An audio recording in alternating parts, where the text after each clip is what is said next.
Hello, काव्यास किचनमध्ये मी काव्या तुमचं मनापासून स्वागत करते। आज मी करणार आहे पापलेटचं कालवण कोकणी पद्धतीने। तर चला कृतीकडे जाऊया। पहिल्यांदा आपण त्यासाठी लागणारं वाटप तयार करून घेऊया। सर्वप्रथम मिक्सरच्या भांड्यामध्ये आपल्याला 2 चमचे ओलं खोबरं टाकायचं आहे।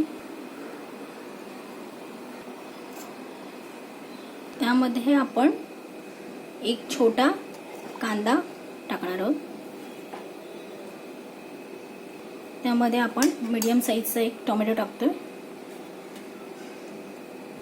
1 चमचा आपण आले लसूणची पेस्ट टाकायची आहे। तुम्ही आले लसूण कट करून सुद्धा टाकू शकता। आता माझ्याकडे अवेलेबल होती म्हणून मी आले लसूण पेस्ट वापरते। यामध्ये मी बारीक चिरलेली कोथिंबीर टाकते। आता हे सर्व आपण मिक्सर मधून वाटून घेऊया। आता हे कांदा खोबरं आणि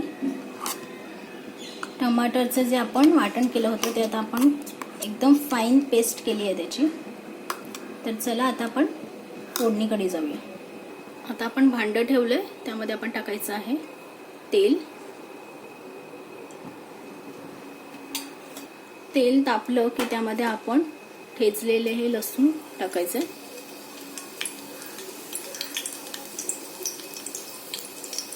लसूण लाल झाला की त्यामध्ये कढीपत्ता टाकायचा। लगेचच आपल्याला यामध्ये ते मिश्रण टाकायचं। याला छान आपण मिक्स करून घेऊया। तेल सुटस्तोवर आपल्याला हे छान भाजून घ्यायचं मिश्रण। यामध्ये आता आपल्याला चवीनुसार मीठ टाकायचं आहे। यामध्ये आपण आता थोडीशी हळद टाकूया, लाल तिखट आपल्या आवडीनुसार।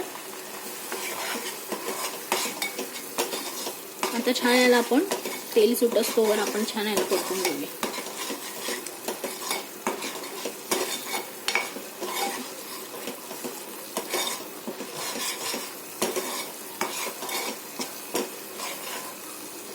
आता यामध्ये आपण हे जे मिक्सरच्या भांड्यात आपण वाटण केलं होतं त्यात पाणी होतं।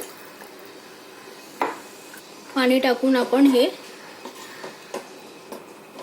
यात आपण टाकलं आहे। आवश्यकतेनुसार तुम्ही यात पाणी कमी जास्त करू शकता, जसं तुम्हाला सार हवं आहे, कसं कालवण हवं आहे त्या पद्धतीने। त्याला आता एक उकळी देऊया। आता याला उकळी आली आहे, आपण यामध्ये सोडूया हे पापलेटचे तुकडे केलेत मी।